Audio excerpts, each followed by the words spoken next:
அனைவருக்கு வணக்கம். ஐயனார் துணை டுடே எபிசோட். நிலா ரொம்ப சந்தோஷப்படுறாங்க.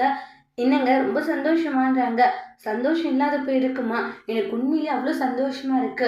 எனக்கு இந்த சர்டிஃபிகேட் இங்கே கிடைக்கும் நான் கொஞ்சம் கூட நினச்சே பார்க்கலன்றாங்க. இவ்வளோ பெரிய விஷயம் பண்ணியிருக்கேன், எனக்கு எதுவும் நீங்கள் செய்ய மாட்டீங்களா என்ன? கண்டிப்பாக ட்ரீட் வச்சிடறேன். உங்களுக்கு மட்டும் இல்லை, ஃபேமிலியில் இருக்கிற எல்லாருக்குமே ட்ரீட் வச்சிடறேன்றாங்க. அப்படியா, சரி சரின்றாங்க. எனக்கு மட்டும் வச்சாலே போதும், இங்கே பாருங்க உங்களுக்கு மட்டும் இல்லை நான் எல்லாருக்கும் தான் வைப்பேன் அப்படின்ற மாதிரி எல்லாம் சொல்லிட்டு இருக்காங்க. சரி ஓகே அப்படின்வாங்க. அதுக்கப்புறம் ஏங்க உங்களுக்கு இனிமேல் கொஞ்சம் இது இருக்குதானே, என்னது லவ் இருக்குதானே செய்யுதுன்றாங்க. அப்படியெல்லாம் ஒன்றும் இல்லை, நான் தான் சொன்னேன்ல. சரி, நான் ஷர்ட் பட்டனை கழட்டி விட்டா என்ன உங்களுக்கு? அது கழட்டி விட்டா உங்களுக்கு பிடிக்க மாட்டேங்குது, மற்ற பொண்ணுங்க இதை பார்க்கக்கூடாதுன்னு தானே நினைக்கிறீங்க? அப்படியெல்லாம் ஒன்றும் இல்லை, நானும் ஒரு பொண்ணு தானே, என் முன்னாடி கழட்டி விட்டா எனக்கு ஒரு மாதிரி தானே இருக்குன்றாங்க. ரொம்ப தான் அப்படின்றாங்க. எனக்கு அது பிடிச்சிருக்கு, நான் அதை கழட்டி விடுறேன் அப்படின்ற மாதிரி சொல்லுவாங்க. ஐயோ சாமி, நீங்க என்னவோ பண்ணிட்டு போங்க, நல்லது சொன்னா அவங்க எங்க புரிஞ்சுக்க போறீங்க அப்படின்ற மாதிரி நிலா சொல்லிட்டு இருக்காங்க. சரி வண்டி நிப்பாட்டுங்க நிப்பாட்டுங்க, என்னாச்சு நிலான்றாங்க. சொல்றேன்ல இப்ப வண்டி நிப்பாட்ட போறீங்களா இல்லையா அப்படின்றாங்க. அப்புறம் இங்கே இருங்க வரேன்னு சொல்றாங்க. நிலா எங்க போறீங்க அப்படின்ட்டு சோழன் கத்திக்கிட்டே இருக்காங்க. ஆனா நிலா பாட்டுக்கு உள்ள போயிடுவாங்க. எங்க போனாலும் ஒண்ணுமே புரியல, அதுக்குள்ள மாயமாயிட்டாலே அப்படின்ற மாதிரி சோழன் செம்ம டென்ஷன்ல இருக்காங்க. அப்புறமா நம்ம நிலா வந்துருவாங்க. ஒண்ணு எங்கெங்க போயிருந்தீங்க? நீங்க தான் ட்ரீட் கேட்டீங்க இல்லையா, அதனாலதான் உங்களுக்காக ஐஸ்கிரீம் வாங்கிட்டு வந்தேன், இதான் ட்ரீட், என்னங்க ஐஸ்கிரீம் அப்படின்றாங்க. ஏங்க 40 ரூபாய் ஐஸ்கிரீம் உங்களுக்கு ஒரு ட்ரீட்டாங்க, ரொம்ப தாங்க ஓவரா போய்கிட்டு இருக்கீங்கன்னு வாங்க. நான் கூட என்னவோ நினைச்சேன், ஆனா 40 ரூபாய் ஐஸ்கிரீம் வாங்கிட்டு வந்து கொடுத்துட்டு என்னமா பேச்சு பேசுறீங்கன்றாங்க. பின்ன வேற என்ன இதுதான்றாங்க. ஏங்க என்கிட்ட காசு இல்லைங்க, நான் எப்படியாச்சும் வேலைக்கு போயிட்டு முதல் மாச சம்பளத்துல எல்லாருக்குமே நான் ஒரு ட்ரீட் வச்சிருந்தேன்றாங்க. சரி ஓகேங்க நீங்களான்றாங்க. சரி கிளம்பலாமா அப்படின்னு சொல்லிட்டு சந்தோஷமாங்கிறது கிளம்பி போறாங்க. அப்புறம் பாண்டிய கடையில ரொம்ப சோகமா இருக்காங்க. ஏன்னா கஸ்டமர்ஸ் எல்லாருமே வந்து அது மாதிரி எல்லாம் கேட்டுட்டு போனது, அப்புறமா இது மாதிரி உங்க அண்ணனுக்கு கல்யாணம் நடக்காது அப்படின்னு சொல்லிட்டு போன விஷயங்களை யோசிக்கிறாங்க. அப்புறம் பல்லவனும் ஃபீல் பண்ண பேசிட்டு போயிருப்பாங்க இல்லையா, அந்த விஷயத்தை யோசிச்சு ரொம்ப அப்செட் ஆயிருப்பாங்க. உடனே பல்லவனுக்கு கால் பண்றாங்க. நீ பல்லவா வீட்டுக்கு போயிட்டியான்றாங்க. நான் வந்துட்டேன்னுன்றாங்க. சரிடா, சாப்பிட்டுட்டு ரெஸ்ட் எடு, சரி ஓகேன்னுன்றாங்க. அதுக்கப்புறம் அவன் ரொம்ப ஃபீல் பண்ணியிருப்பாங்க அண்ணன், பல பேர் உங்கள்ட்ட இது மாதிரி கேட்குறாங்க, அப்போ உனக்கு எப்படி இருந்திருக்கணும்ன்றாங்க. அதெல்லாம் ஒன்றும் இல்லை விடு, நான் ஏன் இந்த அளவுக்கு நீ கவலைப்பட்டுக்கிட்டு இருக்கான்றாங்க. இங்கே பாருங்க அதெல்லாம் ஒரு விஷயமே இல்லை சரியா, இங்கே பாருங்க இங்கே இருக்கிற ஆட்கள் இப்படி தானே, பல பேர் இப்படி தான் பேசிட்டு இருக்காங்க, அதெல்லாம் போயிட்டு நினச்சி நீ கவலைப்பட்டுட்டு இருக்கேன்னுன்றாங்க. அதெல்லாம் யோசிக்காத. இல்லைடா கண்ணா, யோசிக்க கூடாதுன்னு நினைச்சாலே என்னுடைய மைண்டுக்கு அது தாண்டா வருதுன்றாங்க.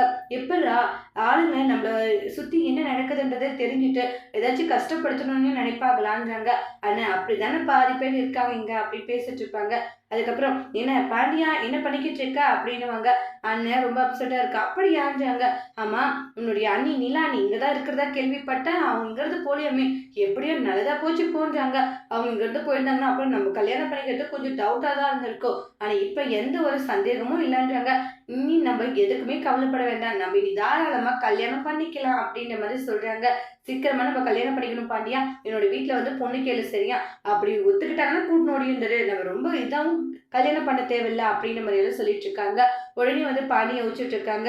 என்ன பாண்டியா இவ்வளவு தூரம் சொல்லிட்டு இருக்க, உண்மையிலேயே வந்து உனக்கு என் வீட்டுல வந்து வாழ எந்த ஒரு பிரச்சனையும் இல்லையா, உனக்கு சந்தோஷமான்றாங்க. டி கண்ணா இப்ப அவன் என்ன சொன்ன பாத்தியா, என் வீட்டுல வந்து வாழ உனக்கு எந்த பிரச்சனையும் இல்லையான்னு கேட்கிறான். அப்ப கல்யாணத்துக்கு சம்மதம் தானே அர்த்தம். இங்க பாரு, உண்மையதான் சொல்றேன், உன் வீட்டுல வந்து வாழ்றதுக்கு எந்த பிரச்சனையும் இல்லை கண்ணா, உன்னை கல்யாணம் பண்ணிட்டு அந்த வீட்டுல வந்து இருக்கணும்ன்றதுதான் என்னுடைய பல நாள் ஆசை கனவு எல்லாமே, அதனால தயவு செஞ்சு கல்யாணத்துக்கு மட்டும் ஒத்துக்கோட கண்ணா அப்படின்ற மாதிரி சொல்லிட்டு இருக்காங்க. உடனே பாண்டியா இருந்தது, சரி கல்யாணம் பண்ணிட்டு எங்க வீட்டுக்கு வந்துடுன்றாங்க. உண்மையை சொல்றேன், ஆனா நீ கல்யாணம் பண்ணிக்க போறது என்ன இல்ல, என்ன சேர என்ன கல்யாணம் பண்ணிக்கணும்ன்றாங்க. என்ன பேசிட்டு இருக்க, நீ விளையாட்டுக்கு கூட அப்படின்னு சொல்லாதுன்றாங்க. உன் அண்ணனுக்கு கல்யாணம் நின்றுடுச்சுன்ற ஒரு பரிதாபத்துல கேட்டா நீ என்னடனா உன் அண்ணனை கல்யாணம் பண்ணிக்க சொல்றேன்றாங்க. உண்மையதான் சொல்றேன், நீ அண்ணனை கல்யாணம் பண்ணிக்கோ, அந்த வீட்டுக்கும் நீ வந்த மாதிரி இருக்கும், வாழ்ந்த மாதிரியும் இருக்கும்ன்றாங்க. கோவப்பட்டுட்டே கண்ணா அவன் பேசினது ரொம்ப பெரிய தப்புடான்றாங்க. உனக்கு கொஞ்சம் கூட அசிங்கமா இல்லையா, எப்படி பேசணும் கூட உனக்கு தெரியாதுல்ல, நான் உன்னை காதலிக்கிறேன், உன்னை கல்யாணம் பண்ணிக்கணும்னு ஆசைப்படுறேன், ஆனா போயும் நீ உன் அண்ணன் சேரனை கல்யாணம் பண்ணிக்க சொல்ற. இங்க பாரு, சேரனுக்கு எந்த ஒரு குறைச்சலும் இல்லதான், ஆனா அதுக்காக போயும் உன்னை காதலிச்சு ஒருத்தர் உன் அண்ணனை கல்யாணம் பண்ணிக்கணும்னு சொல்ற பத்தியா, இதை விட வேற கேவலம் வேற எதுவுமே இருக்காதுடா பாண்டியா அப்படின்ட்டு ரொம்பவே அசிங்கப்படுத்திட்டு இருக்காங்க பாண்டியனை. பாண்டியனும் ஃபீல் ஆகுறாங்க. கையில வச்சுட்டு இருக்கிற அந்த ஸ்நாக்ஸை பார்த்தீங்கன்னா தூக்கி பாண்டியனுடைய முகத்திலே விட்டு எறிஞ்சிருவாங்க. பாண்டி அதனால ரொம்ப கவலையோடு இருக்காங்க. இந்த அளவுக்கு கேவலமான ஒருத்தனை நான் பார்க்கவே இல்லைன்றாங்க. இனிமேல் என் முகத்துல முழிச்சிடாத, நான் ஏதாச்சும் சொல்லிட்டு போறேன் அப்படின்ட்டு ரொம்ப கோவமா அங்கருந்து திட்டிட்டு போயிடுவாங்க. "டேய் என்னடா அப்படி சொல்லிட்டு போற?" ஆனா யாரா இருந்தாலும் அததானே சொல்லுவாங்கன்றாங்க. ஏன்னா நீ பேசின விஷயம் ரொம்பவே தப்புனேன்றாங்க. அவங்க பக்கம் இருந்து கொஞ்சமாச்சும் யோசிச்சிருக்கணும். பாவம்ல போய் அவங்க கிட்ட இப்படி ஒரு வார்த்தை. ச்சே நானே நெனச்சு பார்க்கலடி. நான் அப்படி என்னடா கேட்டுட்டானே? நீ கேட்டது ரொம்ப பெரிய தப்பு தானேன்றாங்க. நீ அப்படி அந்த அக்கா கிட்ட பேசியிருக்க கூடாதுன்னு கண்ணன் ஃபீல் பண்றாங்க. பாண்டியனுக்கு என்ன பண்றதுன்னு தெரியல. ரொம்ப எமோஷனலா ஃபீல் பண்ணிக்கிட்டு இருக்காங்க. அதுக்கப்புறம் வீட்டுக்கு வருவாங்க. வீட்டுக்கு வந்ததும் பார்த்தீங்கன்னா ஷெரின் சமைச்சு வச்சிருப்பாங்க. சமைச்சு வச்சது சரி சாப்பிடலான்ட்டு உட்காடுறாங்க. உட்காந்த உடனே பார்த்தீங்கன்னா, "என்ன சாப்பாடு ரெடியாண்ணே?" ரெடி ரெடி" அப்படின்றாங்க. சரின்னு சொல்றாங்க. இன்னுமே பாண்டியன் ஆள காணோமே அப்படின்ற மாரி யோசிச்சுட்டு இருக்காங்க. சாப்பிடலான்னு உட்காரும்போது, "அண்ணா அங்க பார்த்தீங்களா? யார் அது?" அப்படின்னுலாம் கேட்குறாங்க. "பாண்டியனுடைய லவர். பாண்டியன காதலிக்கிற அந்த பொண்ணு" அப்படின்றாங்க. "அப்படியா? நல்லா தான் இருக்குன்ற" மாரி நிலா சொல்லிக்கிட்டு இருக்காங்க. அப்புறம் அழுதுட்டே வராங்க. "வாப்பா உட்காரு சாப்பிடலாமான்றாங்க." "ஆமா என்னப்பா ஆச்சு? ஏன் ஒரு மாரி இருக்கீங்க?" "அண்ணா என்னென்ன தம்பிய வளர்த்துருக்கீங்க நீங்கன்றாங்க." "என்னப்பா ஆச்சு? பாண்டி இன்னைக்கு என்ன பேசினான் தெரியுமா?" அப்படின்னு ஃபீல் பண்ணி அழுதுட்டு இருக்காங்க. "ஏன்பா சொன்னா தானே தெரியும் பாண்டி என்ன பண்ணான்னு சொல்லிட்டு. நீ சொல்லாமலே என்ன பண்ணான்னு கேட்டா, என்னப்பா சொல்லுப்பா என்ன விஷயம்ன்றாங்க." "அண்ணா அவன் அப்படி ஒரு வார்த்தை சொல்லியிருக்க கூடாதுண்ணே." "ஏப்பா சொல்றேன் நீ என்ன வார்த்தைன்னே சொல்ல மாட்டேங்கிறியேப்பா என்னப்பா ஆச்சு?" அப்படின்றாங்க. "அதுதானே ஃபர்ஸ்ட் என்ன விஷயம்ன்றத சொல்லுங்க." "அண்ணா நான் உங்க தம்பி பாண்டியன காதலிக்கிறது உங்க எல்லாருக்கும் தெரியும். கல்யாணம் பண்ணிக்க ஆசைப்படுறேன்றது எல்லாருக்கும் தெரியும். எல்லாருக்கும் தான் தெரியும். என்னாச்சு?" "அண்ணா நானு ஒரு பரிதாபத்துல உங்களுக்கு பார்க்க போன பொண்ணு வீட்ல என்ன சொன்னாங்க? கல்யாணம் என்னாச்சுன்னு சொல்லி கேட்டேன். அவனும் வருத்தப்படுற மாரி தான் பேசினான். நான் அதுக்கு ஆறுதல் சொன்னேன்னு. அதுக்கப்புறம் அவன் என்ன தெரியுமா சொன்னான்? என் அண்ணன் சேரன் என்ன கல்யாணம் பண்ணிக்கிறியா? அப்படின்ற மாரி ஒரு வார்த்தையே சொல்லிட்டானேன்றாங்க." "என்னப்பா சொல்ற?" "ஆமாண்ணே. இப்ப உங்களுக்கு எப்படி இருக்கு? அப்ப எனக்கு எப்படிங்க இருந்திருக்கும்ன்றாங்க." "அவன் அப்படி சொல்றானேன்றாங்க."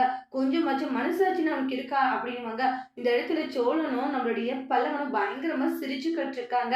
பார்த்தீங்கன்னா, இவங்களுக்கெல்லாம் என்ன நினைச்சா சிரிப்பா காமெடியா இருக்கானே அப்படின்ட்டு ரொம்ப எமோஷனல் ஆகுறாங்க.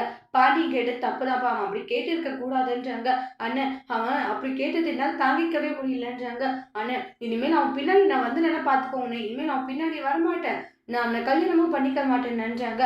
"உயிருக்கு உயிரா காதலிச்சேன் பார்த்தீங்களா? அதுதான் நான் பண்ணேன். மிகப்பெரிய தப்பு நான் நினைச்சு இன்ன வரைக்கும் நான் கவலைப்பட்டுக்கிட்டு இருக்கேனேன்றாங்க. அவன கல்யாணம் பண்ணிட்டு வந்து இந்த வீட்ல வாழணும்னு நினைச்சேன் பார்த்தீங்களா? அது நான் பண்ணது தப்பு போலண்ணே" அப்படின்ட்டு ஃபீல் ஆகுறாங்க. "இல்லப்பா அவன் ஏதோ ஒரு இதுல சொல்லியிருப்பானேன்றாங்க. ஒரு வருத்தத்துல கூட அப்படி ஒரு வார்த்தைய அவன் சொல்லியிருக்க கூடாது" அப்படின்ட்டு ரொம்பவே கோவப்பட்டு கத்திக்கிட்டு இருக்காங்க. "நான் போறேண்ணே. சாப்பிட்டுட்டு போப்பா. எனக்கு ஒண்ணும் வேணாண்ணே" அப்படின்னு சொல்லிட்டு தண்ணி குடிச்சுட்டு அவங்க பாட்டுக்கு போறாங்க. இப்போ விழுந்து விழுந்து சிரிச்சுட்டு இருக்காங்க. நம்ம சோழனும், பல்லவனும் நிலாவுமே அத பார்த்து சிரிக்கிறாங்க. எப்படி அவன் அப்படி ஒரு வார்த்தை சொல்லியிருக்கான்? இந்த பாண்டியனுக்கு கூட மனசாட்சின்றதே இல்ல. பாரேன் அந்த பொண்ணு இந்த அளவுக்கு காயப்படுத்தியிருக்கா அப்படின்ற மாரி சொல்றாங்க. "அண்ணே இந்த அளவுக்கு அந்த பொண்ணு காதலிக்குது." "ஆமாப்பா.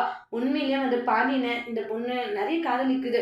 என்ன பிரச்சனை வந்தாலும் பாண்டியன விட்டு அந்த பொண்ணு பிரியுறதில்ல. ஆனா அப்படி இருக்கும்போது பாண்டியன் பேசினது ரொம்ப பெரிய தப்புதான்றாங்க." போயும் போயும் தான் பொண்ணு அவன காதலிக்கிற ஒரு பொண்ண போயிட்டு எனக்கு கல்யாணம் பண்ணி வைக்கணும்னு நெனச்சிருக்கான். அவன் என்ன மனுஷனா இருப்பான்றாங்க. இன்னைக்கு வரட்டும். இன்னைக்கு வந்தா அவன்கிட்ட டைரக்ட்டா அவன்கிட்ட பேசிறணும்ன்றாங்க. அப்படியே விட்டு வச்சா தேவையில்லாத பிரச்சனையில தான் போய் முடியும்ன்றாங்க. அப்புறம் பாண்டியன் நான் என்ன இருந்தாலும் பேசினது தப்பு அப்படின்னு சொல்லிட்டு தான் பண்ண தவற நெனச்சு பாண்டியன் ரொம்ப கவலைப்படுறாங்க. வீட்டுக்கு வராங்க. எல்லாரும் பாண்டியன புடிச்சு திட்டிக்கிட்டு இருக்காங்க. "டேய் பாண்டியா! எதுக்குடா அந்த பொண்ணுகிட்ட அப்படி பேசின? பாவம்டா அந்த பொண்ணுன்றாங்க." "அந்த பொண்ணு பக்கம் இருந்து கொஞ்சமாச்சும் யோசிச்சு பார்த்தியா? யோசிக்காம அந்த பொண்ணுடைய மனச நீ இப்படி காயப்படுத்திட்டடான்றாங்க. எவ்ளோ வருத்தப்பட்டு பேசுச்சு தெரியுமா அந்த பொண்ணுன்றாங்க. ஏன்டா நீ இப்படியெல்லாம் பேசுன அப்படின்ட்டு கோவப்பட்டு சேர திட்டிக்கிட்டு இருக்காங்க. "அண்ணன் எனக்கு வேற வழி தெரியலண்ணே. எல்லாரும் உன்ன பத்தி இப்படி பேசும்போது எனக்கு கஷ்டமா இருந்துச்சு." "டேய் நம்மளுடைய வீட்டு பக்கம் ஆளுங்க எல்லாம் அப்படிதான்டா பேசுவாங்க. அதுக்காக உன்னை காதலிக்கிற ஒரு பொண்ணுகிட்ட போயிட்டு இது மாரி அண்ணன கல்யாணம் பண்ணிக்கிற அப்படின்னு சொல்லிட்டு நீ கேட்பியா? இங்க பாரு நீ கேட்டது ரொம்ப பெரிய தப்புடா. நீ அப்படி ஒரு வார்த்தைய கேட்டிருக்கவே கூடாதுன்றாங்க. எனக்கே அவ்வளோ கஷ்டமா இருக்கு. அப்ப அந்த பொண்ணுடைய நிலைமைய யோசிச்சு பாருன்றாங்க. இனிமேல் தப்பி தவறி கூட நீ அப்படி ஒரு விஷயத்த அந்த பொண்ணுகிட்ட கேட்காதடான்றாங்க. அப்புறமா பாண்டியன் ஃபீல் பண்ணிக்கிட்டு இருக்காங்க. ஏன்னா, அந்த பொண்ணு ரொம்ப வருத்தப்பட்டு பேசுச்சு அப்படின்ற மாரி சொல்லியிருப்பாங்க. நான் பண்ணது தப்பு அப்படின்ற மாரி ரொம்ப கவலையோட இருக்காங்க. அப்ப நிலா போயிட்டு பேசுறாங்க பாண்டியா. "உன்ன அந்த பொண்ணு அவ்ளோ விரும்புது, அவ்ளோ காதலிக்குது. ஆனா அப்படிப்பட்ட அந்த பொண்ணுகிட்ட நீ அப்படி சொல்லியிருக்க கூடாது. உன் அண்ணனுடைய சிச்சுவேஷன நீ யோசிக்கிறேன் எல்லாம் பண்றேன். அதுக்காக உன்னை காதலிக்கிற ஒரு பொண்ணு உன் அண்ணனுக்கு விட்டு குடுத்துடுவியா? இங்க பாரு யாராலையுமே முடியாது. முதல்ல அந்த பொண்ணுகிட்ட போய் பேசு. ஏன்னா அந்த பொண்ணு உன்ன அவ்ளோ நேசிக்குது. பேசி அந்த பொண்ணுடைய மனச மாத்துற வழிய பாரு. அத விட்டுட்டு தேவையில்லாம அண்ணனுக்கு கல்யாணம் பண்ணிக்கிறேன், தம்பிக்கு கல்யாணம் பண்ணிக்கிறேன்னு சொல்லிட்டு முடிவெடுக்காத" அப்படின்ட்டு நிலா பாண்டியனுக்கு அட்வைஸ் பண்றாங்க. பாண்டியன் நம்ம தப்பி தவறி இப்படி ஒரு வார்த்தைய சொல்லியிருக்க கூடாது அப்படின்ட்டு ரொம்பவே ஃபீல் பண்ணாங்க தான் தவற நினைச்சு. அதோட இந்த எபிசோட் முடிச்சிருக்காங்க. இனி வரக்கூடிய எபிசோட்ல என்ன மாதிரி ஒரு ட்விஸ்ட் வரப்போகுதுன்ட்டு வெயிட் பண்ணி பார்க்கலாம். தேங்க்யூ.